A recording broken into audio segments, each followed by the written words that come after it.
Hello nursing student, today I am taking the third lecture of biology of behavior, unit 2 of psychology। तो हम लोगों ने पिछले class में क्या देखा था? पिछले क्लास में हम लोगों ने देखा था हेरिडिटी एंड एनवायरनमेंट के बारे में। तो हेरिडिटी क्या होता है, एनवायरनमेंट क्या होता है और हेरिडिटी और एनवायरनमेंट के बीच में क्या रिलेशनशिप होता है, किस तरीके से जो हेरिडिटी जो जेनेटिक हमारे बिहेवियर को, हमारे पर्सनालिटी को, हमारे बहुत सारे चीजों को चेंज करता है और उसके बाद इन्वायरमेंट किस तरीके से उसमें दखल अंदाजी करके उसके नए नए बिहेवियर को बना देता है, नए नए चीजों को बना देता है। ओके, तो इस तरीके से हम लोगों ने हेरिडिटी एंड एनवायरनमेंट को खत्म किया था। तो जो आज का टॉपिक है, जो आज हम लोग पढ़ने वाले हैं, वो है माइंड्स एंड बिहेवियर। हमारा माइंड किस तरीके से काम करता है और हमारा माइंड हमारे बिहेवियर को किस तरीके से चेंज करता है।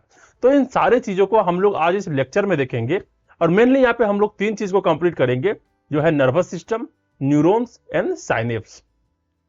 तो नर्वस सिस्टम हमारा क्या होता है और किस तरीके से वर्क करता है, हमारे न्यूरॉन्स कैसे होते हैं, क्या बिहेवियर इसका होता है और क्या साइनेप्स होते हैं। तो इन सभी चीजों के बारे में हम लोग एक एक करके देखेंगे। लेकिन अगर हम लोग को देखा जाए तो ये सारी चीज हम लोग एनाटॉमी में और फिजियोलॉजी में बहुत ज्यादा अच्छे तरीके से डिटेल्ड रूप में हम लोग पढ़ चुके होते हैं कि क्या न्यूरॉन्स होता है, क्या साइनेप्स होता है और क्या नर्वस सिस्टम्स होता है। तो इस सब चीज के बारे में हम लोग पहले से ही पढ़ चुके हैं, पहले से ही जान चुके हैं और एक पूरा तरीके से हम लोग को नॉलेज होता है इस चीज के बारे में। हम लोग 12th में भी पढ़े हुए हैं, हम लोग इसको ग्रेजुएशन के फर्स्ट ईयर में ही कंप्लीट करते हैं। लेकिन हम लोग इसको फिर से एक बार रिवीजन करेंगे, एक ओवरव्यू लेने का प्रयास करेंगे, आखिर होता क्या है और ये किस तरीके से हमारे बिहेवियर को कंट्रोल करता है, किस तरीके से हमारे सारे एक्टिविटीज को कंट्रोल करके हमें अलग पर्सनालिटी का एक मनुष्य बना देता है। ओके, तो यहां पर हम लोग सबसे पहले स्लाइड में चलते हैं और सबसे पहला स्लाइड देखते हैं नर्वस सिस्टम। तो जब हम लोग बात करते हैं नर्वस सिस्टम के बारे में, तो इससे पहले हम लोग बात करते हैं ब्रेन के बारे में। तो नर्वस सिस्टम में ब्रेन आती है। ब्रेन क्या करता है, हमारे जितने भी फंक्शन है, हमारे जितने भी एक्टिविटीज है, चाहे हम लोग बोल रहे हो, चाहे हम लोग हाथ हिला रहे हो, हम लोग देख रहे हो, हम लोग कोई भी काम कर रहे हो, वो सारे काम का रिस्पॉन्सिबल कौन होता है? हमारे ब्रेन होता है। हमारे ब्रेन ही सारी चीज को कोऑर्डिनेट करता है। चाहे हमारे कोई भी एक्टिविटी हो, हम गा रहे हैं, हम बोल रहे हैं, हम हंस रहे हैं, हम दौड़ रहे हैं, हम खेल रहे हैं, कुछ भी चीज कर रहे हैं, तो वो हमारे ब्रेन के एक्टिविटी के अलावा नहीं हो सकता। ब्रेन के सहयोग के अलावा वो काम नहीं हो सकता। तो हमारे जितने भी बिहेवियर है, हमारे जितने भी इमोशंस हैं, हम किस तरीके से सोच रहे हैं, आखिर ये सोच रहे हैं तो ऐसा ही क्यों सोचे, हम गुस्सा किए तो गुस्सा किस तरीके से किए या क्यों गुस्सा हुआ, इन सभी चीज को कंट्रोल हमारे ब्रेन करता है। हमें भूख लगती है, हमें प्यास लगती है, या फिर हम किसी तरीके का महसूस करते हैं, फील करते हैं, तो ये भी हमारे ब्रेन का ही काम होता है और उसी को बहुत सारे चीज प्रभाव करते हैं। उसके बाद हमें ये सब सारी चीज हमें देखने को मिलती है।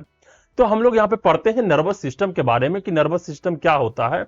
तो what is the nervous system?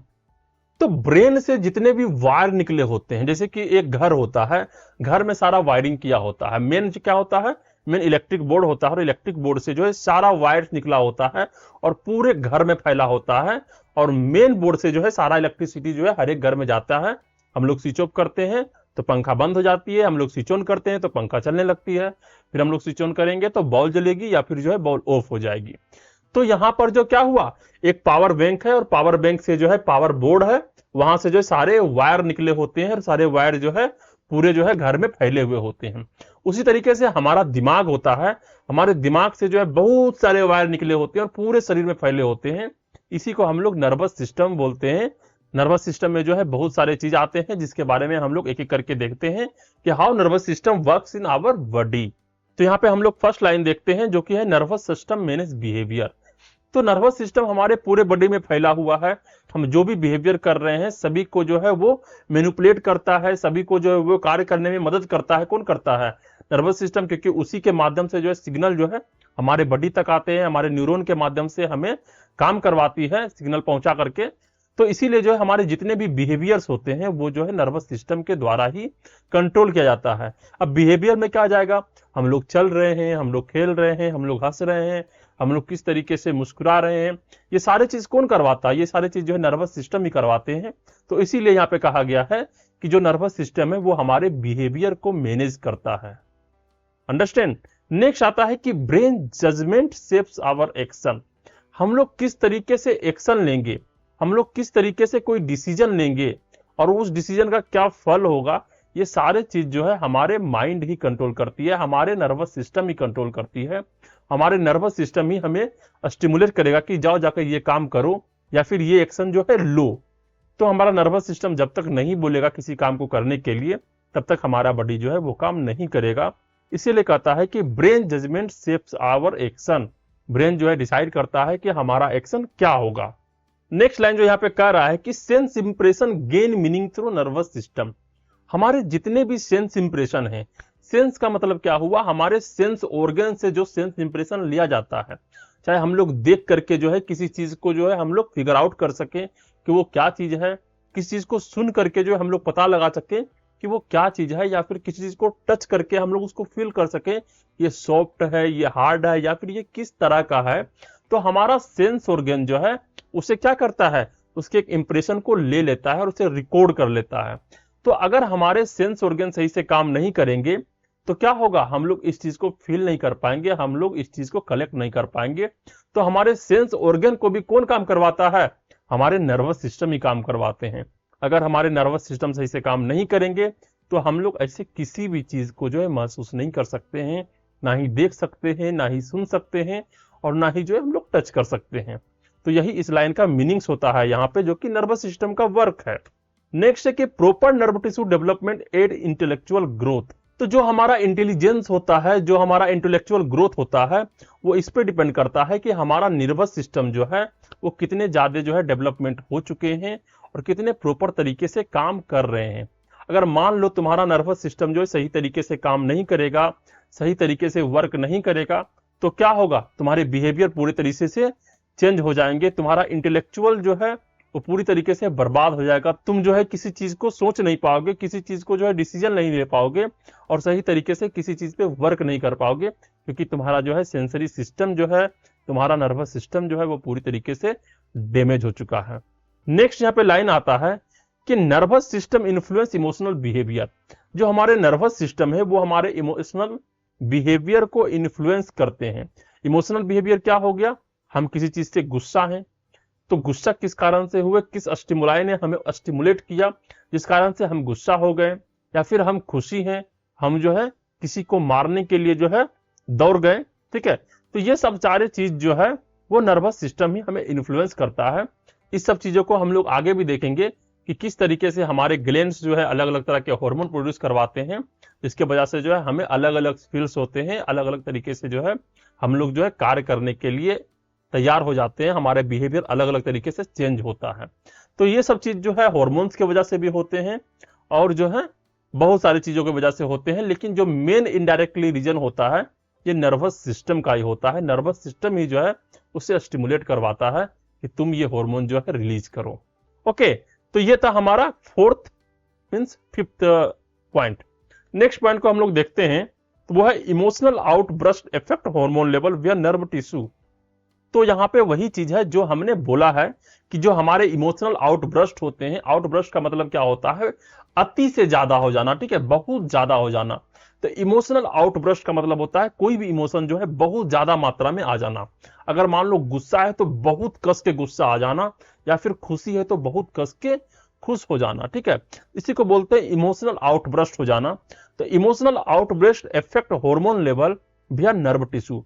हमारे नर्व टिश्यू जो है हमारे हार्मोन लेवल को इफेक्ट करते हैं।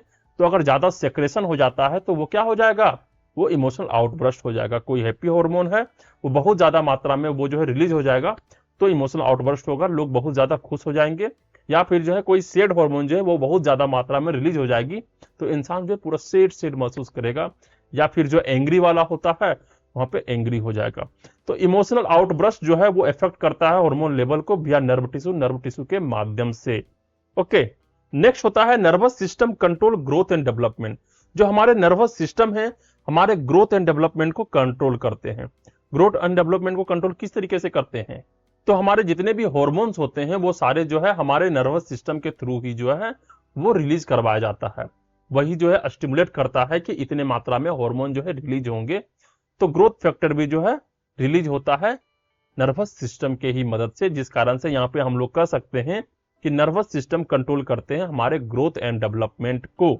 नेक्स्ट लाइन का बात करें तो वो कह रहा है कि personality is influenced by nervous system. देखो, पर्सनालिटी जो है बहुत सारी चीजों पे डिपेंड करता है। जैसे कि पहला हो गया एक जेनेटिक फैक्टर पे, हमारे जीन्स किस तरीके से हैं उस तरीके से हमारा पर्सनालिटी बनता है। दूसरा होता है एनवायरमेंटल फैक्टर पे, कि एनवायरमेंट जो है किस तरीके से, उस तरीके से हमारे पर्सनालिटी का डेवलपमेंट होता है। और तीसरा एक फैक्टर होता है नर्वस सिस्टम के बारे में। तो नर्वस सिस्टम भी जो है हमारे पर्सनालिटी को इन्फ्लुएंस करते हैं। एक्चुअली में हम लोग जितना भी काम करते हैं, जितने भी तरह के एक्टिविटी करते हैं, जो भी हमारा करिकुलम होता है, जो भी जो है हम काम कर रहे होते हैं, हंस रहे होते हैं, खेल रहे होते हैं, या फिर जो है नाच रहे होते हैं, हम लोग बात करते हैं, हम लोग अपना हैंड का मूवमेंट करते हैं, जिस भी तरीके से करते हैं वो सारे जो है हमारे नर्वस सिस्टम के थ्रू ही होता है। उसी को वो जो है मैनेज करता है। तो इस तरीके से हम लोग कह सकते हैं कि पर्सनालिटी भी जो है नर्वस सिस्टम के द्वारा ही जो है इन्फ्लुएंस होता है, उसे नर्वस सिस्टम इन्फ्लुएंस करते हैं। नेक्स्ट लाइन जो यहाँ पे है वो कह रहा है कि nervous system connect us to our environment. जो हमारा नर्वस सिस्टम है वो जो है हमें अपने इन्वायरमेंट से कनेक्ट करवाते हैं। तो हमें अपने इन्वायरमेंट से किस तरीके से कनेक्ट करवाएगा?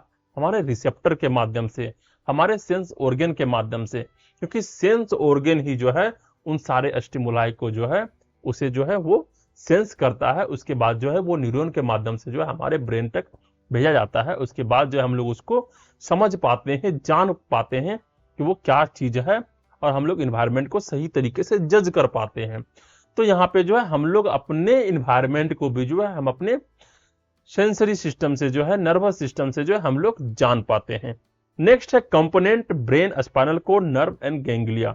जो नर्वस सिस्टम के कुछ कंपोनेंट्स होते हैं उनमें जो है एक पहला तो है ब्रेन आ जाता है, दूसरा होता है स्पाइनल कोड आते हैं जो कि हमारे वर्टेब्रा के अंदर होते हैं, तीसरा होता है नर्व्स, और चौथा होता है गैंग्लिया। ये सारे कंपोनेंट मिल करके जो है हमारे नर्वस सिस्टम का जो है वो बनाते हैं। नेक्स्ट होता है compose of nerve, blood and connective tissue. हमारा नर्वस सिस्टम क्या चीज से बना होता है? तो फर्स्टली होता है कि नर्व टिश्यू से बने होते हैं, ब्लड से बने होते हैं और कनेक्टिव टिश्यू से बने होते हैं। तो इन सारे चीज मिल करके जो है हमारे नर्वस सिस्टम का निर्माण होता है। देखो, अगर तुम बुक्स पढ़ोगे तो बुक्स में इसको बहुत ज्यादा मात्रा में जो लंबा लंबा करके लिखा हुआ है, बहुत बड़े बड़े सेंटेंसेस बनाए हुए हैं। तो उन सभी चीज को हमने शॉर्ट करके जो है एक नोट्स के माध्यम से इसको हमने प्रस्तुत किया है। अगर तुम इसको सही तरीके से नोट्स बनाते हो और सही तरीके से इसको लिखते हो तो तुम्हारे लिए बहुत इजी होगा इसको याद करना भी, इसको समझना भी। तो कोशिश करो तुम इसका स्क्रीनशॉट ले लो या फिर जो इसको नोटबुक में राइट कर लो। ओके, तो हम लोग नर्वस सिस्टम के मेनली इंट्रोडक्शन जो है, नर्वस सिस्टम क्या है उसके बारे में हम लोग जान लिए हैं। ज्यादा जानकारी के लिए नर्वस सिस्टम के बारे में तुम्हें एनाटॉमी पढ़ना होगा, तुम्हें फिजियोलॉजी पढ़ना होगा, जो कि तुम लोग पढ़ चुके हो, या फिर नहीं पढ़े हो तो उसे पढ़ो जाके वहां पे। वहां पर जो है तुमको पूरा फुल इंफॉर्मेशन मिलेगा, पूरी जानकारी मिलेगी नर्वस सिस्टम क्या होता है। हम लोग यहाँ पे जो है सिर्फ साइकोलॉजिकल लेवल पे जो है साइकोलॉजी को समझने के लिए जो है हम लोग यहाँ पे नर्वस सिस्टम को देख रहे हैं कि किस तरीके से नर्वस सिस्टम काम करता है हमारे बिहेवियर को चेंज करने में, हमारे पर्सनालिटी को चेंज करने में।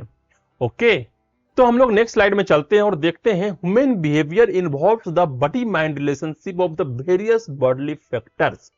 तो जो हमारे बॉडी माइंड रिलेशनशिप होते हैं वो किस तरीके से है वेरियस बॉडीली फैक्टर से जो है इन्फ्लुएंस में आके हमारे ह्यूमन बिहेवियर को जो है निर्माण करते हैं, या फिर जो है हमारा ह्यूमन बिहेवियर होता है उसको कौन कौन से बॉडीली फैक्टर जो है इन्फ्लुएंस करते हैं।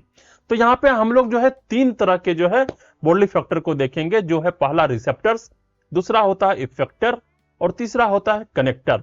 तो रिसेप्टर, इफेक्टर और कनेक्टर जो है यही तीनों मिल करके जो है हमारे पूरे सेंस ऑर्गन को जो है, या सेंसरी सिस्टम को जो है वो पूरी तरीके से कंट्रोल करता है। अगर हम लोग रिसेप्टर का बात करें तो वहां पे आ जाते हैं सेंस ऑर्गन, क्योंकि जितने भी सेंस ऑर्गन हो गए वो सारे जो है रिसेप्टर हो गए। सेंस ऑर्गन में कौन कौन से आते हैं? चाहे वो हमारे आई हो गए, हमारे ईयर हो गए, हमारे स्किन हो गए, ये सारे सेंस ऑर्गन हो जाते हैं। तो नेक्स्ट होता है इफेक्टर। इफेक्टर भी क्या होता है उसके बारे में जो है हम लोग जो है बाद में देखेंगे, परंतु यहाँ पे हम लोग बोल देते हैं कि जो किसी ऑर्गन में इफेक्ट करता है, जो भी किसी सिस्टम में जाके इफेक्ट करता है उसे हम लोग इफेक्टर बोलते हैं। वहां पे जो है दो तरीके के होते हैं, एक मसल्स हो जाते हैं, एक इंडोक्राइन ग्लैंड होते हैं। तो हमारे मसल्स पे भी इफेक्ट होता है, हमारे इंडोक्राइन ग्लैंड से भी इफेक्ट होता है। तो मसल्स में बहुत सारे मसल्स हो सकते हैं, चाहे वो स्मूथ मसल्स हो गए, कार्डियक मसल्स हो गए, या फिर इंडोक्राइन ग्लैंड्स हो गए। तो यहाँ पे बहुत तरह के ग्लैंड हो जाएंगे, वो पिट्यूटरी ग्लैंड भी हो सकते हैं या फिर एड्रेनल ग्लैंड भी हो सकते हैं। तो ये जो है बहुत तरह के जो है मसल्स और इंडोक्राइन ग्लैंड्स जो है यहाँ पे मिलकर के जो है इफेक्टर का निर्माण करता है। और थर्ड जो होते हैं वो है कनेक्टर। कनेक्टर क्या करते हैं, एक हो गया रिसेप्टर, एक हो गया इफेक्टर, और रिसेप्टर और इफेक्टर के बीच में जो कनेक्ट करने का काम करता है उसी को हम लोग बोलते हैं कनेक्टर। कनेक्टर नाम से ही हो गया कनेक्ट करने वाला। तो यहाँ पे नर्व सेल का काम होता है। नर्व सेल ही जो है वो सारे जो है वो रिसेप्टर और इफेक्टर के बीच के जो है कड़ी होती है जो इन दोनों को जोड़ने का काम करता है। जो रिसेप्टर होता है वो किसी भी चीज को जो है वो स्टिमुलेट होकर के जो है आता है, इन्फ्लुएंस होकर के, और वहां से इंफॉर्मेशन को भेजा जाता है इफेक्टर के पास। इफेक्टर जो है वो हमारे मसल्स पे, हमारे एंडोक्राइन ग्लैंड पे जो है इफेक्ट करेगा, उसके हिसाब से जो हार्मोन्स रिलीज होंगे और उस तरीके से हमारे बॉडी पे जो है असर पड़ेगा, हमारे बिहेवियर जो उस तरीके से चेंज होते हैं। तो यहाँ पर जो है हम लोग एक मैप देखते हैं जिसमें हम लोग देखते हैं कि रिसेप्टर, इफेक्टर और कनेक्टर जो है किस तरीके से काम करता है। तो अगर मान लो कि कोई एक स्टिमुलस है जो हमारे इन्वायरमेंट में है, स्टिमुलस कुछ भी हो सकता है, चाहे वो ठंडा हो, गर्म हो, या पर कोई पिन हो जो आके तुम्हारे स्किन में चुभ जाए, ठीक है, तो वो भी एक तरह के स्टिमुलस के काम करेंगे। या फिर जो है तुम किसी गर्म तवे को जाकर के टच कर दो, गलती से ही टच हो गया, तो टच जैसे होगा क्या हो जाएगा, हमारे सेंस ऑर्गन हो जाएंगे स्किन, वो तुरंत जो है उसको स्टिमुलेट हो जाएगा स्टिमुलस से, और स्टिमुलेट होते ही जो है वो इंफॉर्मेशन जो है तुरंत सेंट्रल नर्वस सिस्टम तक जो है पहुंच जाएगा। तो सेंसरी न्यूरॉन के माध्यम से जो है सेंट्रल नर्वस सिस्टम तक जो है वो इंफॉर्मेशन पहुंचता है। फिर हमारे ब्रेन जो है उसको जो है क्या करेगा, वो डिसाइड करेगा वाह ये क्या हो गया भाई, हमारे सेल को जो है कौन डिस्टर्ब करने आ गया। तो उसके बाद जो इंटर न्यूरॉन जो है उसको जोड़ने का काम करता है, किसको, रिसेप्टर और इफेक्टर को जोड़ने का काम करेगा इंटर न्यूरॉन। तो इंटर न्यूरॉन से जो है मोटर न्यूरॉन के माध्यम से इफेक्टर तक ये बात पहुंचेगा। इफेक्टर कौन हो सकता है, हमारे जो है मसल्स हो सकते हैं, या फिर हमारे जो है ग्लैंड हो सकते हैं कोई भी। तो हमारे मसल्स को तुरंत बात पहुंचेगा कि हटाओ उसको यहां से, तो तुम गर्म तवा से तुरंत अपने हाथ को हटा लोगे कि भाई यहाँ पे गर्म हो रहा है, ये हमारे सेल को डैमेज कर रहा है, ठीक है। तो इफेक्टर काम करेगा वहां पे, जैसे इफेक्टर वहां पे काम करेगा तुम वहां पे रिस्पॉन्स करोगे, तुम अपने हाथ को फटाक से वहां पे हटा लोगे। तो यहीं पे जो है तीन तरीके से काम करता है, पहला होता है रिसेप्टर, दूसरा होता है इफेक्टर, और तीसरा होता है कनेक्टर। तो हम लोग तीनों को एक एक करके जो है देखते हैं क्या होता है, एक रिव्यू लेने का प्रयास करते हैं।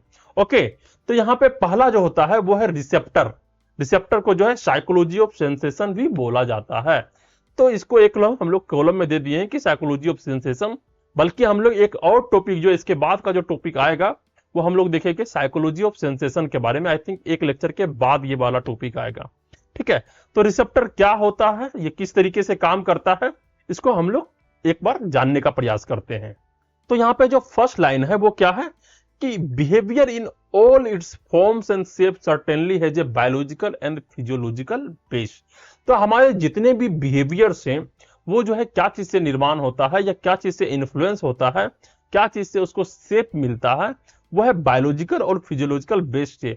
हम किस तरीके से किसी काम को करते हैं, या फिर हमारा बॉडी जो है किस तरीके से किसी काम को कर रहा है, हमारे डाइजेस्टिव सिस्टम किस तरीके से काम कर रहे हैं, हमारे नर्वस सिस्टम किस तरीके से काम कर रहे हैं, तो सब क्या हो गया, ये सब फिजियोलॉजिकल बेस हो गया। उसी तरीके से हमारे बॉडी के बिहेवियर का निर्माण होता है, हम लोग किस तरीके से बिहेव करते हैं वो उसी पे डिपेंड करता है। अब तुम ही मान लो तुम्हारे बॉडी में जो है बहुत ज्यादा पेन रहेगा, तो क्या लगता है तुम्हारे बिहेवियर सेम तरीके के होंगे? नहीं होंगे, तुम्हारे बिहेवियर पूरे तरीके से चेंज हो जाएगा। या फिर तुम्हें जो है कोई क्रोनिक डिजीज हो चुका है तो तुम्हारे बिहेवियर वैसे सेम नहीं होंगे जिस तरीके से वो नॉर्मली होते हैं। तो हमारे जितने भी बायोलॉजिकल और फिजियोलॉजिकल बेसिस होते हैं उसी से जो है हमारे बिहेवियर का शेप होता है, हमारे बिहेवियर का निर्माण होता है। यहाँ पे ये पॉइंट है। ओके, तो नेक्स्ट यहाँ पे लाइन आ रहा है कि stimuli in the form of various sensory experiences are received by our sensory organs known as receptors. तो हमारे जितने भी सेंसरी ऑर्गन होते हैं वो किसी स्टिमुलाई के वेरियस अलग अलग तरीके से जो है सेंसरी एक्सपीरियंसेस को वो जो है स्टिमुलेट करते हैं, लेते हैं, उसी को हम लोग रिसेप्टर्स कहते हैं। तो हमारे जितने भी सेंस ऑर्गन हो जाएंगे वो जितने भी तरह के स्टिमुलाई के अलग अलग फॉर्म को जो है वो एक्सपीरियंस करेंगे, तो उसी को हम लोग जो है रिसेप्टर बोलते हैं। तो रिसेप्टर क्या हो गया, मेनली एक तरीके से जो है हमारे सेंस ऑर्गन ही हो जाते हैं। तो यहाँ पे दो तरह के रिसेप्टर्स होते हैं, पहला होता है एक्सटर्नल रिसेप्टर और दूसरा होता है इंटरनल रिसेप्टर्स।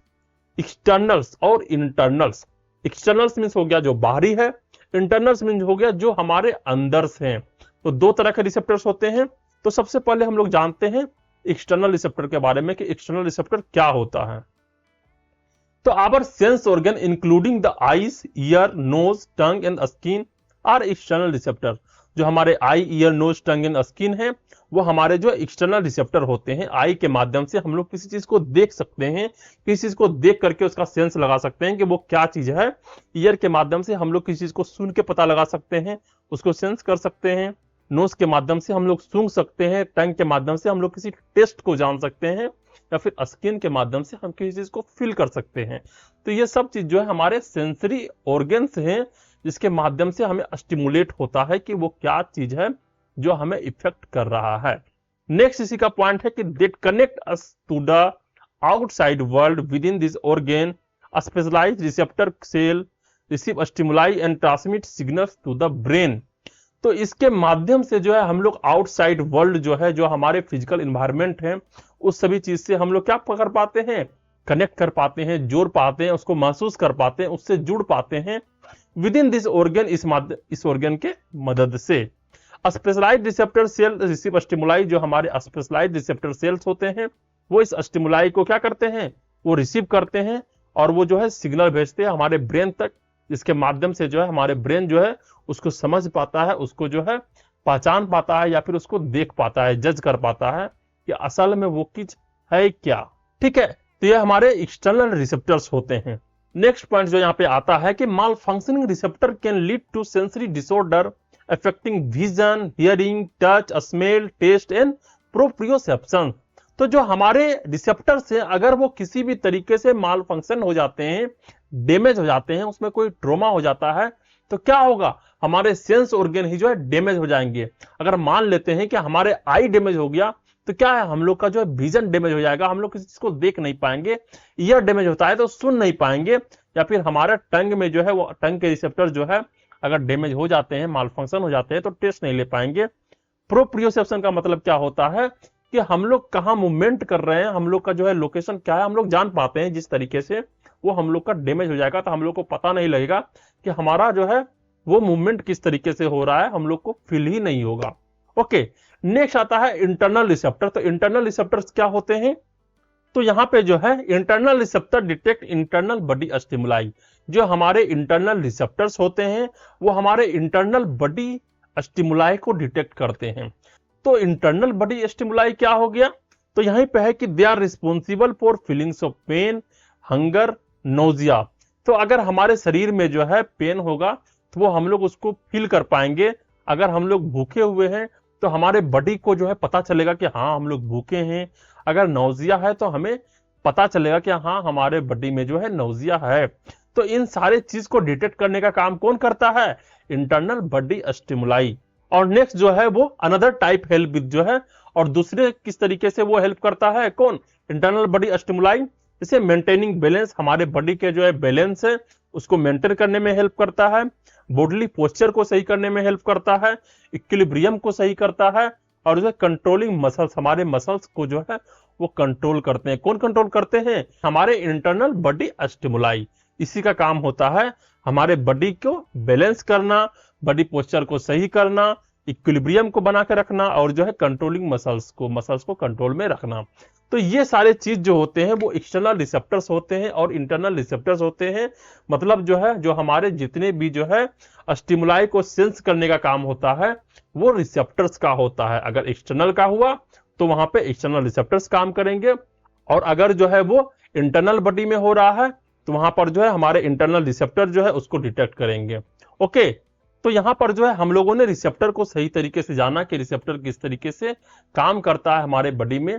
और जो नेक्स्ट इसके बाद हम लोग देखने वाले हैं वो है इफेक्टर। तो रिसेप्टर के बाद होता है इफेक्टर, और इफेक्टर को हम लोग कहते हैं muscular and glandular control of behaviour.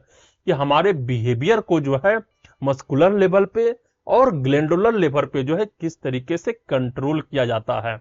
तो यहाँ पे जो फर्स्ट लाइन आ रहा है कि effector are organ of response. जो इफेक्टर होते हैं वो ऑर्गन ऑफ रिस्पॉन्स होते हैं। ऑर्गन ऑफ रिस्पॉन्स मींस क्या होता है, हमारे ऑर्गन को रिस्पॉन्स कराने के लिए इफेक्ट करवाना। हमारे ऑर्गन पे इफेक्ट करेगा कि जाओ तुम ये काम करो। ठीक है, इफेक्टर जो है इफेक्ट करते हैं किसी ऑर्गन पे और उस ऑर्गन से काम करवाते हैं। ओके, इसी को बोलते हैं हम लोग effectors.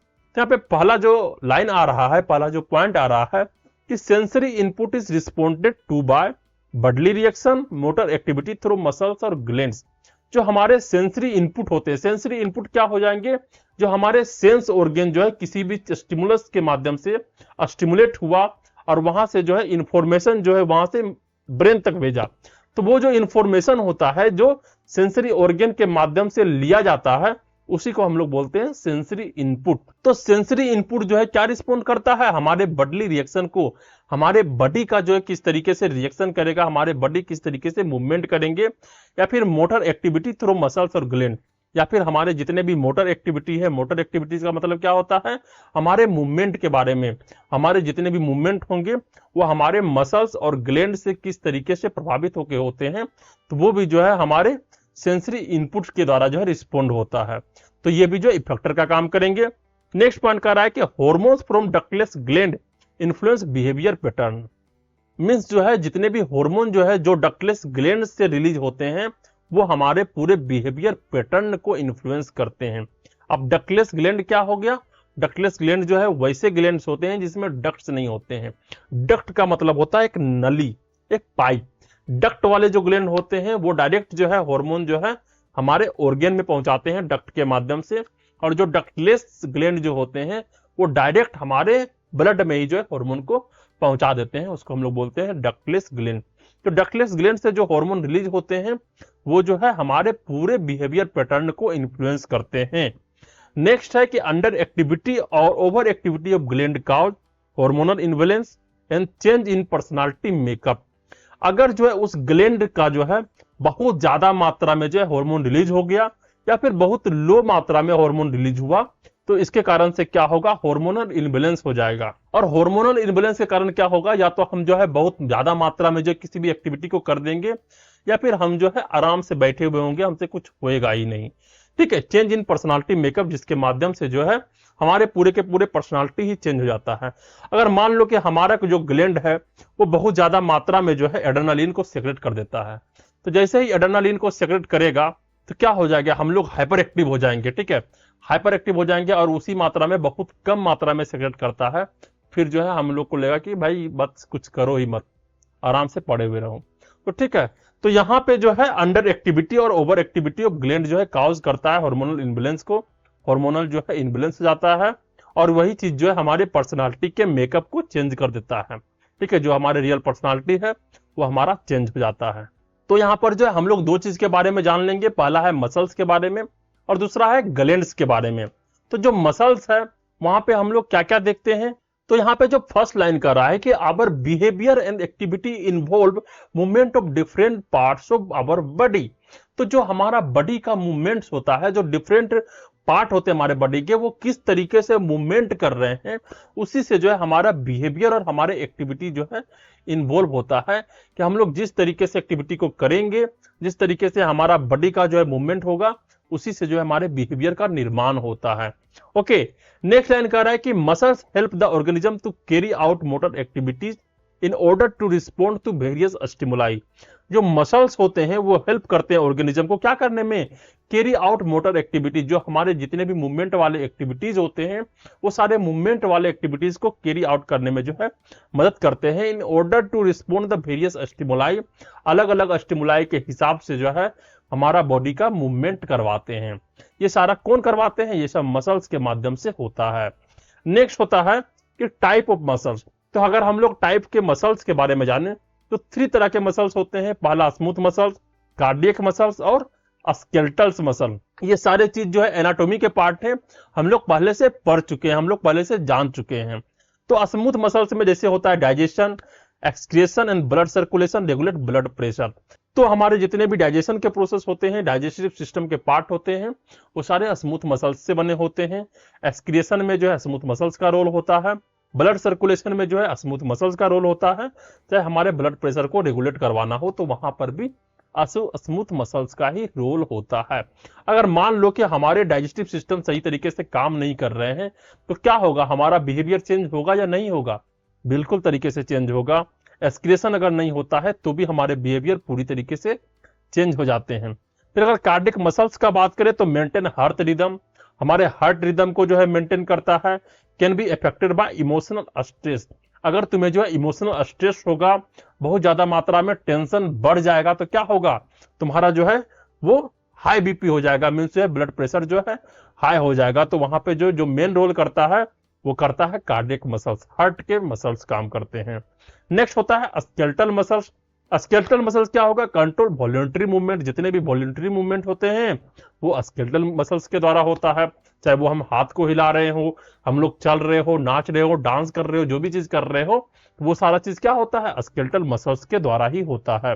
From walking to fine motor skills like typing, अगर हम लोग वॉक कर रहे हैं या फिर जो है कोई फाइन काम कर रहे हैं, मोटर स्किल कर रहे हैं, जैसे किसी चीज को टाइपिंग कर रहा हो, गिटार बजाना हो, ये सब सारे काम जो होते हैं वो स्केलेटल मसल्स के द्वारा ही होता है। तो ये था हमारे मसल्स के बारे में, किस तरीके से हमारे मसल्स का रोल होता है हमारे बिहेवियर और उसके पैटर्न को चेंज करने में, उसको बनाने में। ओके, तो नेक्स्ट जो हम लोग देखने वाले हैं वो है ग्लैंड्स के बारे में, कि ग्लैंड्स क्या होता है और वो किस तरीके से हमारे बिहेवियर को इन्फ्लुएंस करता है। तो यहाँ जो फर्स्ट पॉइंट कर रहा है कि प्ले ए की रोल इन बिहेवियर, जो हमारे ग्लैंड का जो काम होता है वो हमारे बिहेवियर को प्ले करने में जो एक बहुत महत्वपूर्ण अदा होता है। नेक्स्ट कहें तो डाइजेशन में, वेस्ट एलिमिनेशन में, इमोशनल स्टेट्स में और मेटाबॉलिज्म में। तो जो डाइजेशन होता है उसमें भी जो है ग्लैंड्स का बहुत योगदान होता है, उसे पचाने में, ठीक है। चाहे वो वेस्ट एलिमिनेशन कराना हो तो उसमें भी हमारे ग्लैंड का योगदान होता है, इमोशनल स्टेट्स तो उसमें भी हमारे ग्लैंड्स का योगदान होता है, या फिर मेटाबॉलिज्म हो, क्योंकि जितने भी हॉर्मोन्स होते हैं, जितने भी इंजाइम्स होते हैं, वो सारे जो है ग्लैंड्स के माध्यम से ही जो है निकलता है, ग्लैंड्स के माध्यम से जो है प्रोड्यूस होता है। उसके बाद से जो है हमारा डाइजेशन हो पाता है, हमारा सही तरीके से एक्सक्रिएशन हो पाता है, वेस्ट एलिमिनेशन हो पाता है, या फिर हमारे इमोशनल स्टेट जो है चेंज होते रहते हैं। तो नेक्स्ट लाइन यहाँ पे है कि टाइप्स ऑफ ग्लैंड, कितने तरह के ग्लैंड्स होते हैं। तो यहाँ पर अगर हम लोग मेनली देखें तो यहाँ पर जो है दो तरह के ग्लैंड्स होते हैं, पहला होता है डक्ट ग्लैंड और दूसरा होता है डक्टलेस ग्लैंड। जो डक्ट ग्लैंड होते हैं उसको हम लोग क्या बोलते हैं, उसको हम लोग बोलते हैं एक्सोक्राइन ग्लैंड। तो डक्ट ग्लैंड मेनली जो है एक्सोक्राइन ग्लैंड होता है, जो कि केमिकल्स को रिलीज करते हैं through ducts to body cavity और सरफेस, जो है बॉडी कैविटीज में या फिर सरफेस में जो है वो अपने केमिकल्स को जो है रिलीज करते हैं, जिसमें जैसे हो गया salivary gland, gastric gland and sweet gland.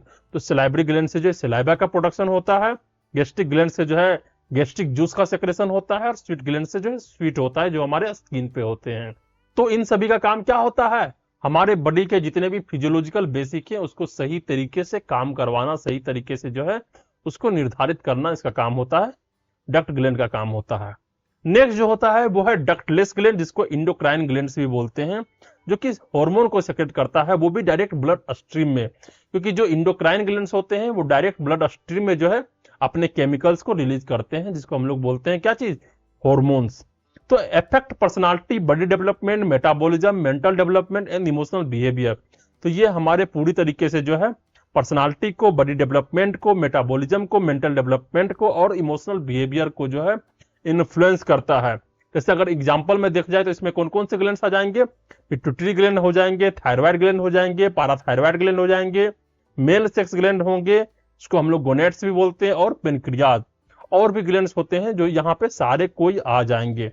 तो जितने भी इंडोक्राइन ग्लैंड्स होते हैं वो जो है हमारे पर्सनालिटी को इफेक्ट करते हैं, बॉडी डेवलपमेंट को इफेक्ट करते हैं, हमारे मेटाबॉलिज्म को इफेक्ट करते हैं, मेंटल डेवलपमेंट को इफेक्ट करते हैं। Okay, imbalance cause restlessness, anxiety, weakness and effect physical और मेंटल एबिलिटी। अगर जो है इस हॉर्मोन्स में जो है वो इनबैलेंस हो जाए, या फिर जो है बहुत ज्यादा मात्रा में निकल जाए, या फिर बहुत कम मात्रा में सीक्रेट हो, तो यहाँ पे जो है बहुत बड़े बड़े काज जो है इफेक्ट कर सकते हैं। जैसे कि उसमें आ जाता है रेस्टलेसनेस, जो है पूरा बेचैनी जैसा लगेगा, एंजाइटी हो जाएगी, वीकनेस हो जाएगा, हमारे फिजिकल मेंटल एबिलिटी जो है पूरी तरीके से जो है वो ठप पड़ जाएंगे, वहां डिस्टर्बेंस आ जाएगा। ये सारे काम जो है वो एक ग्लैंड्स के माध्यम से जो है होता है। तो ये सारे चीज जो होंगे, चाहे वो रेस्टलेसनेस हो रहे हो या फिर जो अलग अलग चीज हो रहे हो, उससे क्या होगा, हमारे पूरे तरीके से बिहेवियर चेंज हो जाएगा। तो देख रहे हो किस तरीके से हमारे माइंड जो है हमारे बिहेवियर को स्टिमुलेट करता है, हमारे बिहेवियर को चेंज करता है। और यहाँ पे जब बात आ रही है ग्लैंड्स का, यहाँ पे बात आ रही है जब मसल्स का, तो ये भी जो है हमारे ब्रेन के माध्यम से जो है स्टिमुलेट होता है, और यही जो है हमारे बिहेवियर को चेंज करने में अपना रोल को अदा करता है। तो हम लोगों ने रिसेप्टर को देख लिया, इफेक्टर को देख लिया, और नेक्स्ट हम लोग देखते हैं कनेक्टर को, कि कनेक्टर क्या होता है। तो कनेक्टर का क्या काम होता है, हमारे रिसेप्टर को और हमारे इफेक्टर के बीच में जो है कनेक्ट करवाना, इस दोनों के बीच में जो कनेक्ट करवाने का काम करता है उसी को हम लोग बोलते हैं कनेक्टर। तो इसका फर्स्ट लाइन जो है, कनेक्टर्स और adjuster help in regulating, controlling और coordinating the activities of receptor and effector. जो कनेक्टर और एडजस्टर होता है उसका क्या काम होता है, किस तरीके से हेल्प करता है, किसी चीज को रेगुलेट करवाने में, किसी चीज को कंट्रोल करवाने में, कोऑर्डिनेट करवाने में एक्टिविटीज ऑफ रिसेप्टर और इफेक्टर के। तो जो हमारे रिसेप्टर की एक्टिविटी है और इफेक्टर की एक्टिविटी है, दोनों को जोड़ने का जो काम करेगा वो कनेक्टर का करेगा, ठीक है, वो कनेक्टर होगा। तो नेक्स्ट जो यहाँ पे लाइन बोल रहा है वो कह रहा है कि muscles coordination is essential for activities like playing piano, driving और हिटिंग ए टेनिस बॉल। चाहे वो कोई भी काम हो, या फिर हो सकता है कि हमें पियानो को प्ले करना हो, ड्राइविंग करना हो, या फिर जो है टेनिस बॉल को हिट करना हो, तो इन सभी चीजों में जो है हमारे मसल्स कोऑर्डिनेशन का बहुत ज्यादा योगदान होता है। कि हम लोग स्टिमुलस को देखना है, देखने बाद जो है हम लोग कोऑर्डिनेशन बताते हैं कि हाँ हमें इतना कस के मारना है, या फिर अगर हम लोग पियानो बजा रहे हैं तो हम लोग को याद होता है कि इसके बाद कौन सा जो है बटन को प्ले करना है, उसके बाद कौन सा बटन को जो है दाबना है। तो इस तरीके से हमारे मसल्स और हमारे ब्रेन जो है क्या होते हैं, वो काम कर रहे होते हैं। किस तरीके से धुन निकल रहा है उसके हिसाब से जो है हमारे सेंसरी ऑर्गन जो है स्टिमुलेट होंगे, और उसके हिसाब से जो है हमारा उंगली चलेगा, हमारा इफेक्टर काम करेगा। तो जो हमारा सेंसरी ऑर्गन है और जो हमारा इफेक्टर्स है, उस दोनों के बीच में कोऑर्डिनेशन करवाने का काम कौन करेगा, कनेक्टर करेगा। कनेक्टर सी जो है उसको लगातार जोड़े हुए रहता है कि हम लोग जो एक म्यूजिक को सुन रहे हैं, म्यूजिक को सुनते के साथ साथ हमारा मसल्स जो है इस तरीके से काम कर रहा है, और जो है वो सही तरीके से एक धुन को बनाने में सक्षम हो पा रहा है।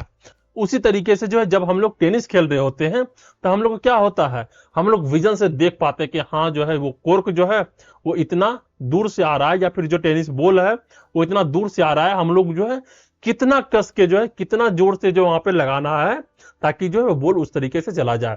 तो हम लोग जो विजन किए, हम लोग जो आई जो है हमारे सेंसरी ऑर्गन जो है उसको देखा, उसको जो है फील किया, उसके बाद तुरंत जो है कनेक्टर यहाँ पे आया और इफेक्टर को आकर के बताया कि यहां इतना कस के मारना है भाई, और इतना कस के वहां पे लगाता है, उसके बाद जो वो इस तरीके से काम करता है। तो हमारे कनेक्टर का बहुत ज्यादा रोल होता है हमारे रिसेप्टर को और हमारे इफेक्टर के बीच में जो है कोऑर्डिनेशन करवाने का। नेक्स्ट यहीं पे कह रहा है, it is necessary for the body to provide message to the muscles to coordinate. हमारे बॉडी के लिए यह बहुत जरूरी है कि उसे जो है मैसेज को पहुंचाया जाए ताकि जो है वो कोऑर्डिनेशन जो है सही तरीके से कर पाए, ठीक है। तो ये हमारे बॉडी के लिए बहुत ही ज्यादा जरूरी हो जाता है। नेक्स्ट यहाँ पे आता है कि message for coordination are pass through specialised cell को न्यूरॉन। तो जो मैसेज भेजा जाएगा कोऑर्डिनेशन के लिए वो किसके माध्यम से भेजा जाएगा, तो वो न्यूरॉन्स के माध्यम से भेजा जाता है। न्यूरॉन्स जो है एक ऐसे सेल्स होते हैं जिसका काम होता है मैसेज को एक जगह से दूसरी जगह तक पहुंचाना। किसका काम होता है, न्यूरॉन का काम होता है। तो कनेक्टर में जो है हम लोग न्यूरॉन्स के बारे में जानेंगे, उसके सारे फीचर्स को जानेंगे, उसके बाद जो है साइनेप्स के बारे में जानेंगे, फिर जो है इलेक्ट्रोकेमिकल रिसेप्टर के बारे में भी जो हम लोग जानेंगे। तो नेक्स्ट स्लाइड में हम लोग देखते हैं न्यूरॉन्स के बारे में। जबकि अगर हम लोग न्यूरॉन का बात करें तो ये हम लोग बहुत जगह पढ़ चुके हैं, चाहे वो 8th क्लास में हो, 10th क्लास में हो, 12th क्लास में हो, या फिर जो हमारे ग्रेजुएशन के फर्स्ट ईयर में जो है एनाटॉमी फिजियोलॉजी में भी जो है हम लोग न्यूरॉन्स के बारे में पढ़ते हैं कि न्यूरॉन क्या होता है। तो अगर हम लोग नॉर्मली देखें न्यूरॉन को, न्यूरॉन में क्या हो जाता है कि ये हमारे न्यूक्लियस हो जाते हैं। ये जो है हमारे सेल बॉडी होंगे जिसके बीच में जो है न्यूक्लियस है, और सेल बॉडी जो है चारों तरफ से एक स्ट्रक्चर निकाले हुए होता है जिसको हम लोग डेंड्राइट्स बोलते हैं। डेंड्राइट्स के माध्यम से जो है वो सारे इंफॉर्मेशन को रिसीव करता है, स्टिमुलस को रिसीव करता है, जिसके माध्यम से वो स्टिमुलेट होता है। फिर जो है सेल बॉडी से जो है एक स्ट्रक्चर गया होता है जिसको हम लोग बोलते हैं एक्सन, ठीक है। एक्सन के माध्यम से जो है वो सिग्नल, वो इंफॉर्मेशन जो है वो पहुंचता है कहां तक, ये हमारे एक्सॉन टर्मिनल तक। और एक्सॉन टर्मिनल जो है फिर नेक्स्ट न्यूक्लियस के जो है वो डेंड्राइट से जुड़ करके जो है वो सिग्नल को पास करते रहता है। तो यहां पर जो है हम लोग न्यूरॉन्स के बारे में कुछ जानेंगे कि न्यूरॉन्स क्या होता है। Neuron is the basic element of nervous system. जो हमारे नर्वस सिस्टम होते हैं उसके जो बेसिक एलिमेंट्स होते हैं, जो स्मॉलेस्ट यूनिट होते हैं, उसको हम लोग बोलते हैं न्यूरॉन। सेकेंड पॉइंट कह रहा है कि composed of nucleus, cell body and cell membrane. तो ये क्या चीज से बना होता है? न्यूक्लियस से बना होता है, सेल बॉडी से बना होता है और सेल मेम्ब्रेन से बना होता है। Tiny fibre called dendrite extend from the cell body. जो सेल बॉडी है उससे बहुत सारे जो है टीनी फाइबर्स निकले होते हैं जिसे हम लोग डेंड्राइट्स बोलते हैं। तो डेंड्राइट्स क्या हो गए?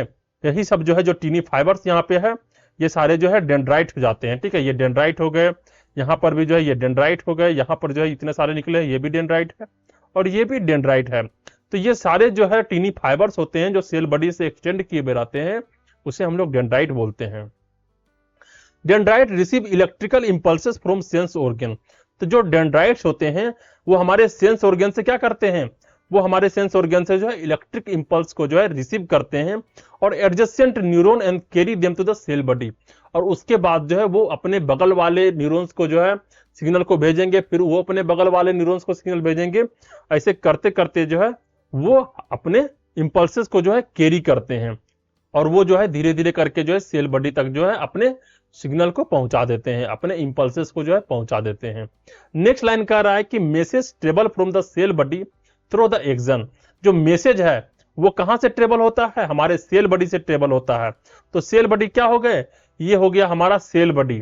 ठीक है, तो सेल बॉडी से जो है मैसेज जो है यहां से जाता जाएगा और हमारे एक्शन के माध्यम से जो है वो मैसेज जो है धीरे धीरे करके ट्रेवल होते रहता है। तो message travel from cell body through the action. Action के माध्यम से जो है मैसेज जो है सेल बॉडी से जो है ट्रांसफर होता है। नेक्स्ट लाइन में कह रहा है ए bundle of action forms a nerve. अगर जो है एक पूरे बंडल एक्शन को मिला दिया जाए तो वहीं से जो है नर्व का निर्माण हो जाता है। नेक्स्ट लाइन कह रहा है कि some axons are covered by fatty myelin sheath. तो यहाँ पे कुछ न्यूरॉन्स ऐसे होते हैं जिसके एक्सॉन जो है वो माइलिन शीथ से ढका हुआ होता है और कुछ एक्सॉन्स ऐसे भी होते हैं जिसका जो है माइलिन शीथ नहीं होता है। तो यहाँ पे एक ऐसे न्यूरॉन को दिखाया गया है जिसके एक्सॉन में जो है माइलिन शीथ लगा हुआ है। तो ये जो है यहाँ पे ये चौथा चौड़ा जो है ये माइलिन शीथ है। ओके, ये माइलिन शीथ है। तो myelin sheath increase the speed of electrical impulses. Myelin sheath क्या करता है? जो इंपल्सेस आ रहे हैं, जो इंफॉर्मेशन आ रहे हैं, उसको जो है बढ़ा देता है, उसको स्पीड कर देता है। वो बहुत फास्टली माध्यम से जो है पहुंच जाते हैं तड़ातर सेल के पास। ओके, तो ये था हमारे न्यूरॉन्स के बारे में जो कि एक ओवरव्यू है। अगर इसका फुल इंफॉर्मेशन जाना है तो तुम्हें जाके एनाटॉमी पढ़ना होगा, तुम्हें जाकर के फिजियोलॉजी समझना होगा न्यूरॉन्स के बारे में। तो हम लोग नेक्स्ट स्लाइड में चलते हैं और देखते हैं टाइप्स ऑफ न्यूरॉन। न्यूरॉन्स के कितने टाइप्स होते हैं? तो यहाँ पे अगर हमें मोस्टली देखा जाए तो न्यूरॉन्स के 3 टाइप्स होते हैं और उन सभी में जो है फर्स्ट टाइप होता है जो कि होता है सेंसरी न्यूरॉन, सेकेंड टाइप होता है मोटर्स न्यूरॉन और थर्ड टाइप होता है इंटर न्यूरॉन और एसोसिएशन न्यूरॉन्स। तो सेंसरी न्यूरॉन्स क्या होता है? They help in the process of sensation and perception. इसका काम होता है किसी भी तरह का जो रिसेप्टर्स है हमारे, वो रिसेप्टर में जो है हमारे सेंसेशन के प्रोसेस को जो है वो हेल्प करता है, या फिर परसेप्शन जो हमारा अनुभव है, जो हम फील कर रहे हैं, उन सारे चीज को जो है वो ले जाने का काम कौन करेगा? सेंसरी न्यूरॉन करेगा। नेक्स्ट होता है motor neurons. They are responsible for the physical movement and activation of the gland. तो जो मोटर्स न्यूरॉन होता है उसका जो है काम होता है, वो रिस्पॉन्सिबल होता है फिजिकल मूवमेंट करवाना। हमारे मसल्स को जो है वो जाकर के बोलेगा कि जो है हमारे हाथ को हिलाना है, हम कुछ भी जो है हाथ हिला रहे हैं, डांस कर रहे हैं, मसल्स मूवमेंट कर रहे हैं, या फिर जो है हमें किसी भी ग्लैंड्स का हेल्प करना होता है, हमारे बॉडी में जो है किसी भी ग्लैंड को स्टिमुलेट करवाना होता है, तो वो कौन करवाएगा? वो मोटर न्यूरॉन्स ही करवाएगा। नेक्स्ट होता है इंटर न्यूरॉन्स और एसोसिएशन न्यूरॉन। इंटर न्यूरॉन का काम क्या होता है? They carry signal in the form of memories and thoughts and at reflex और ऑटोमेटिक एक्टिविटीज। तो ये क्या करता है? ये वैसे सिग्नल को कैरी करता है जो हमारे याद को बनाता है, हमारे थॉट्स को बनाता है, एट रिफ्लेक्स और ऑटोमेटिक एक्टिविटीज। जो हमें जो है रिफ्लेक्स और ऑटोमेटिक एक्टिविटी को जो है वो याद करवाता है। जैसे कि जो है हम किसी चीज को जाके गर्म तवा को जो छूने का प्रयास करते हैं, तो जैसे ही हम लोग गर्म तवा को छूने का प्रयास करेंगे तैसे ही जो है हमें मेमोरी याद आ जाएगा कि ये गर्म है, इसको छूना नहीं है। ठीक है, तो हमें उसको छूना नहीं है, ये थॉट्स हमारे दिमाग में आएगा किसके माध्यम से? इंटर न्यूरॉन्स और एसोसिएशन न्यूरॉन्स की मदद से, और हम उसको नहीं छुएंगे। या फिर हमें कुछ ऐसे चीज हुए होंगे पहले में, कोई ऐसे हादसे हुए होंगे जिसके बाद से जो है हमें वो थॉट्स हमारे दिमाग में बस जाएगा, और जैसे ही वो कंडीशन फिर से होने का प्रयास करेगा, तैसे ही हमारे इंटर न्यूरॉन्स और एसोसिएशन न्यूरॉन्स जो है वाकई बोलेंगे इसको नहीं करना है, डोंट डू दिस। ओके, तो दे carry signal in the form of memory, ये जो है सिग्नल कैरी करते हैं मेमोरीज के रूप में, थॉट्स के रूप में, और and reflex to automatic activity, और हमारे अपने आप के काम को जो है ऑटोमेटिक करवा देते हैं। ओके, तो यहां तक हम लोगों ने टाइप्स ऑफ न्यूरॉन के बारे में देखा कि कितने तरह के न्यूरॉन्स होते हैं। नेक्स्ट स्लाइड में हम लोग चलते हैं और देखते हैं न्यूरल इंपल्स के बारे में कि न्यूरल इंपल्स क्या होता है। तो यहाँ पे जो फर्स्ट लाइन है वो इसका फंक्शन बता रहा है कि receive and transmit message as a electrochemical. तो न्यूरल इंपल्सेस जो होते हैं वो इलेक्ट्रोकेमिकल इंपल्सेस की तरह जो है रिसीव किए जाते हैं या फिर ट्रांसमिट किए जाते हैं मैसेज के तौर पे। तो एक न्यूरॉन जो है वो जो है इलेक्ट्रोकेमिकल रिस्पॉन्स को जो है या तो रिसीव करेगा या फिर एक न्यूरॉन से दूसरे न्यूरॉन में ट्रांसमिट करेगा। तो उसी ट्रांसमिट जो इलेक्ट्रोकेमिकल इंपल्सेस होते हैं उसी को हम लोग जो है न्यूरल इंपल्स कहते हैं। अगर न्यूरॉन जो है उस इंपल्स को ट्रांसमिट करता है, रिसीव करता है, तो उसे हम लोग जो कहेंगे न्यूरल इंपल्सेस। फिर आता है resting state, maintain electrical equilibrium. तो रेस्टिंग स्टेट क्या है कि जितने भी न्यूरॉन्स होते हैं वो जो है रेस्टिंग स्टेट्स में होते हैं। रेस्टिंग स्टेट्स मींस इक्विलिब्रियम में होते हैं। यहाँ पे क्या होता है कि जो हमारा न्यूरॉन्स है उसके बाहर, जो सेल मेम्ब्रेन के बाहर है, वहां पे निगेटिव चार्ज बहुत ज्यादा होता है, निगेटिव चार्ज बहुत ज्यादा होगा। और अगर देखा जाए तो जो न्यूरॉन्स होते हैं, न्यूरॉन्स के बाहर में जो है सोडियम आयंस बहुत ज्यादा होते हैं, और न्यूरॉन्स के अंदर जो होता है वो पोटेशियम आयन जो है बहुत ज्यादा होता है। तो इस तरीके से जो है प्लस आयन और माइनस आयन जो है मिल करके जो है एक इक्विलिब्रियम क्रिएट करते हैं, और वो जो है रेस्टिंग स्टेट में होते हैं। परंतु जैसे ही जो है एक्टिवेशन होगा, स्टिमुलस डिस्टर्ब इक्विलिब्रियम, जैसे ही किसी तरीके के जो है स्टिमुलस जो है स्टिमुलेट होंगे, वहां पे जो है न्यूरल इंपल्स आएगा, तो वहां पे क्या हो जाएगा, डिसरप्ट होगा इक्विलिब्रियम। और जैसे ही डिसरप्ट होगा इक्विलिब्रियम, जो सोडियम आयन जो है न्यूरॉन के बाहर है वो फटाफट जो है अंदर आना शुरू होगा। जैसे ही सोडियम आयन जो है वो न्यूरॉन के अंदर आना शुरू होगा, उसी समय जो है वहां पे पॉजिटिव चार्ज जो है बहुत ज्यादा हाई हो जाएगा, और पॉजिटिव चार्ज हाई होते के साथ जो है डिपोलराइजेशन हो जाएगा, वहां से पोलराइजेशन शुरू हो जाएगा और एक्सॉन की तरफ से है बढ़ना शुरू हो जाएगा हमारे आयंस। तो यहां पे होता है कि एक्टिवेशन तभी होते हैं जब स्टिमुलस डिसरप्ट इक्विलिब्रियम, स्टिमुलस जो है इक्विलिब्रियम को डिसरप्ट करेंगे, causing depolarisation and initiating neural impulse. और डिपोलराइजेशन का कारण बनता है कि न्यूरल इंपल्स जो है एक्टिवेट हो जाता है, इनिशिएट हो जाता है। ठीक है, तो जो न्यूरॉन्स है वो हमेशा जो है इक्विलिब्रियम में रहते हैं, और जैसे भी किसी तरीके का इंपल्स वहां पे आएगा, इक्विलिब्रियम डिस्टर्ब होगा, और इक्विलिब्रियम डिस्टर्ब होते के साथ जो है वहां पे जो है न्यूरल इंपल्स जो है इनिशिएट हो जाएगा। नेक्स्ट यहाँ पे लाइन कर रहा है इंपल्स ट्रांसमिशन। इंपल्स ट्रांसमिशन किस तरीके से होते हैं? इंपल्स ट्रांसमिशन जो है एक्सॉन के माध्यम से होते हैं। जैसा कि हम लोग बताए थे, एक न्यूरॉन का फिगर था, न्यूरॉन के फिगर में जो है डेंड्राइट से चारों तरफ से, उसके बाद जो है उसके बीच से जो है एक्सॉन जाते थे, उसी एक्सॉन के माध्यम से जो है वो न्यूरल जो है इंपल्स करते हुए जाएगा। अगर वहां पर जो है माइलिन शीथ रहेगा तो ये जो है स्पीड बहुत ज्यादा फास्ट हो जाएगा, अगर माइलिन शीथ नहीं रहेगा तो उसका स्पीड जो है थोड़ा कम होगा। तो ये था हमारा न्यूरल इंपल्स के बारे में कि किस तरीके से फंक्शन करता है। ज्यादा जानकारी के लिए तुम्हें एनाटॉमी एंड फिजियोलॉजी को समझना पड़ेगा। नेक्स्ट है बॉटम्स। जो हमारे न्यूरॉन्स होते हैं उसके सबसे लास्ट में जो एक्सॉन टर्मिनल्स होते हैं वहां पे बॉटम्स होते हैं। तो axon ending containing neurotransmitter chemicals in vesicle.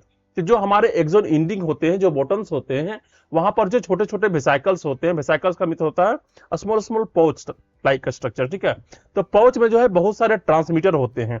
तो एक्सॉन के एंडिंग में जो है छोटे छोटे वेसाइकल्स में जो न्यूरोट्रांसमीटर भरे हुए होते हैं, वहां पे रखे हुए होते हैं। नर्व इंपल्स का काम क्या होता है? यहाँ पे causes release of neurotransmitter into the synapse. तो जैसे ही जो है न्यूरल इंपल्स जो है वहां पे आएंगे, उसको ट्रिगर करेंगे, वो सारा ट्रांसमीटर क्या हो जाएगा, न्यूरोट्रांसमीटर वो सारा निकल के जो है वो साइनेप्स में आ जाएगा। साइनेप्स क्या होता है? दो न्यूरॉन के बीच में जो गैप होता है उसे हम लोग साइनेप्स कहते हैं, वहीं पर डिफ्यूजन का काम होता है। इसके बाद का टॉपिक हम लोग साइनेप्स ही देखते हैं। तो जो है जैसे ही जो है नर्व इंपल्स जो है वहां पे आएंगे, वो जो है वेसाइकल को ट्रिगर करेगा, न्यूरोट्रांसमीटर जो है फटाफट वहां से रिलीज होना शुरू हो जाएगा और वो साइनेप्स में आना शुरू हो जाता है। फिर है मैसेज ट्रांसमिशन। मैसेज ट्रांसमिशन किस तरीके से होता है? Allow a single neuron to communicate with thousands of other neuron. Means जो है एक न्यूरॉन जो है थाउजेंड्स ऑफ न्यूरॉन्स को जो है अपना मैसेज सेंड कर सकता है, अपना मैसेज जो है ट्रांसफर कर सकता है, अपना इंपल्स जो है ट्रांसफर कर सकता है। वहीं यहाँ पे कह रहा है कि allow a single neuron to communicate with thousands of other neuron. एक न्यूरॉन मिलकर के जो है थाउजेंड्स ऑफ न्यूरॉन को जो है अपना इंपल्स को ट्रांसफर कर सकता है। किसके मदद से? न्यूरोट्रांसमीटर केमिकल्स की मदद से। ओके, नेक्स्ट हमारा आता है साइनेप्स।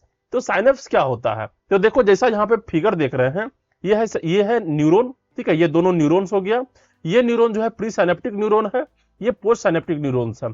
प्री साइनेप्टिक न्यूरॉन को हो गया वैसे न्यूरॉन जहां से सिग्नल आ रहा है, ठीक है। पोस्ट साइनेप्टिक न्यूरॉन क्या होता है? जहां पे सिग्नल जाएगा, जहां पे इंपल्स जाएगा। एक तरफ से इंपल्स आ रहा है, एक तरफ से इंपल्स जाएगा, तो इस दोनों न्यूरॉन के बीच में एक गैप होता है जिसको हम लोग साइनेप्टिक गैप भी बोलते हैं, साइनेप्टिक क्लेफ्ट भी बोलते हैं, ठीक है। और यहाँ पे देखो छोटे छोटे वेसाइकल्स हैं, क्योंकि ये जो है ये प्री साइनेप्टिक न्यूरॉन्स है, तो ये फर्स्ट मान लेते हैं, इसको मान लेते हैं हम लोग सेकेंड। तो फर्स्ट न्यूरॉन में देखो क्या है, छोटे छोटे वेसाइकल्स हैं, यहाँ पे न्यूरोट्रांसमीटर से भरा हुआ है।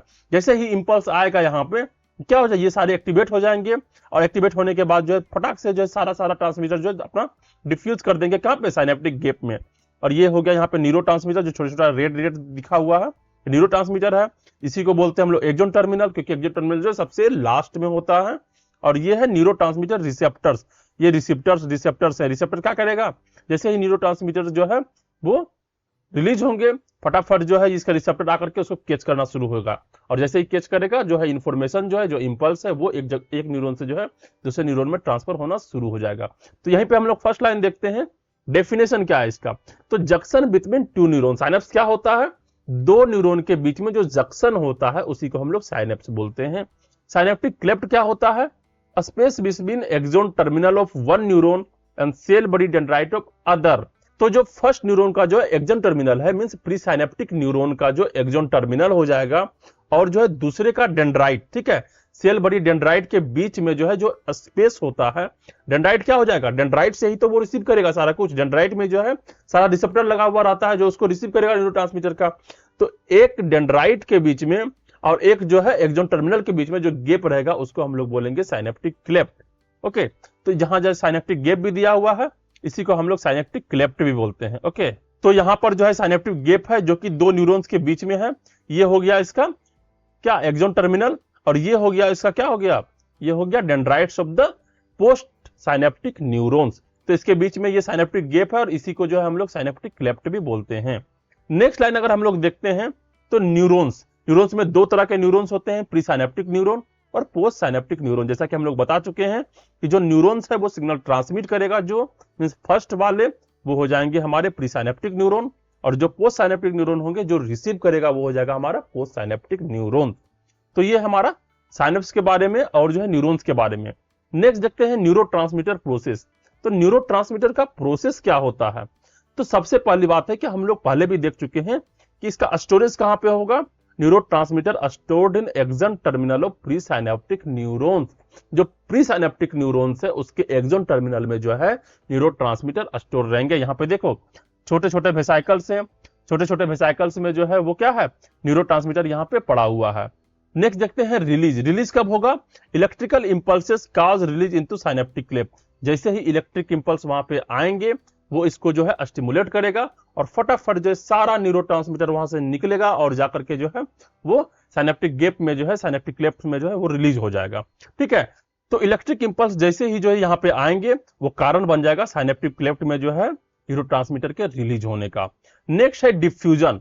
तो neurotransmitter diffuse across synaptic cleft. जो डिफ्यूजन होता है एक न्यूरॉन से दूसरे न्यूरॉन में, वो कहां पे होता है? वो साइनेप्टिक क्लेफ्ट में होता है, साइनेप्टिक गैप में होता है। फिर कह रहा है receptor binding. Receptor binding means एक न्यूरॉन जो है वो अपना न्यूरोट्रांसमीटर को छोड़ेगा और दूसरा न्यूरॉन्स में जो है जो पोस्ट साइनेप्टिक न्यूरॉन्स है वहां पे रिसेप्टर लगे हुए होते हैं, वो उसको रिसीव करते हैं। तो देखो यहाँ पे जो हम लोग देख रहे हैं यहाँ पे ग्रीन ग्रीन तरह के जो है रिसेप्टर लगा हुआ है। यहाँ पे देखो ये रिसेप्टर हो गया, ये रिसेप्टर्स हो गया, ये रिसेप्टर्स हो गया और ये रिसेप्टर्स हो गया। ये जो है क्या हो गया? पोस्ट साइनेप्टिक न्यूरॉन्स के रिसेप्टर्स है। और ये न्यूरोट्रांसमीटर जो है यहां से छूटेगा प्री साइनेप्टिक न्यूरॉन से, और पोस्ट साइनेप्टिक में लगे हुए जो रिसेप्टर्स होंगे वो फटाफट जो है उस न्यूरोट्रांसमीटर को जो है रिसीव कर लेंगे। ओके, तो ये था receptor binding combined with receptor site on post synaptic neurons. Next slide में हम लोग चलते हैं और देखते हैं न्यूरोट्रांसमीटर के बारे में। तो न्यूरोट्रांसमीटर क्या होता है इसके बारे में थोड़ा सा हम लोग रिव्यू लेते हैं कि जैसा कि देखो वही पिक्चर जो है यहां पर भी दिया हुआ है कि जो है यहाँ पे रिसेप्टर लगा हुआ है। ये हो गया पोस्ट साइनेप्टिक न्यूरॉन, ठीक है, ये पोस्ट साइनेप्टिक न्यूरॉन हो गया, और ये हो गया pre synaptic neuron. Pre synaptic neuron. Neural impulse यहाँ पे आएंगे, ये सारे वेसाइकल्स में जो है न्यूरोट्रांसमीटर रखा हुआ है, वो यहाँ पे जो है स्टिमुलेट होगा और सारे न्यूरोट्रांसमीटर यहाँ से जो है निकल जाएंगे और ये आ जाएंगे कहाँ पे, साइनेप्टिक क्लेफ्ट में। देखो तो यहाँ पे ये साइनेप्टिक क्लेफ्ट लिखा हुआ है, ये बीच का जितना भी गैप है ये साइनेप्टिक क्लेफ्ट हो जाएगा। यहाँ पे रिसेप्टर लगा हुआ है और ये जो है न्यूरोट्रांसमीटर को रिसीव कर लेगा। ओके, तो फर्स्ट पॉइंट जो यहाँ पे दिया हुआ है कि neurotransmitter play an important role in human emotion and behaviour. जो न्यूरोट्रांसमीटर का रोल होता है वो इंसान के ह्यूमन के इमोशंस को, बिहेवियर को जो है चलाने के लिए, बनाने के लिए बहुत ज्यादा इंपॉर्टेंट होता है, बहुत ज्यादा इंपॉर्टेंट होता है। क्यों इंपॉर्टेंट होता है?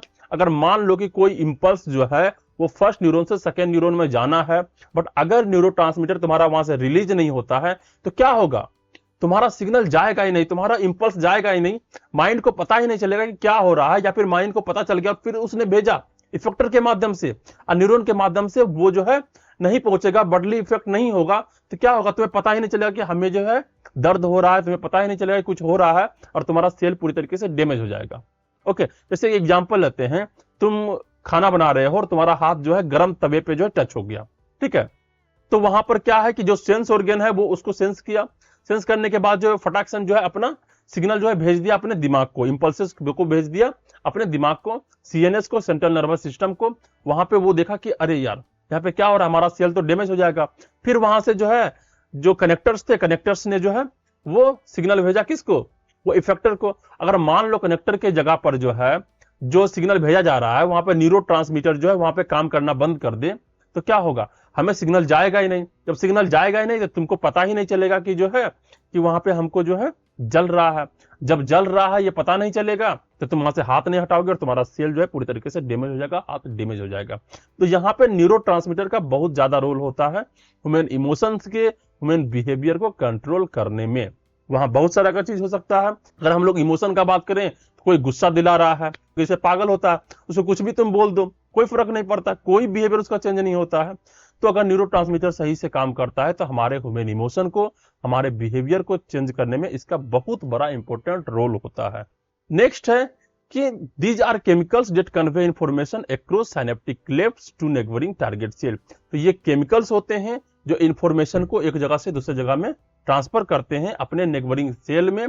तो किसके माध्यम से, साइनेप्टिक क्लेफ्ट के माध्यम में, क्योंकि साइनेप्टिक क्लेफ्ट ही वो ऐसा जगह होता है जहां पर जो है एक न्यूरॉन से दूसरे न्यूरॉन्स में जो है न्यूरोट्रांसमीटर का डिफ्यूजन होता है, एक जगह से दूसरी जगह जाते हैं।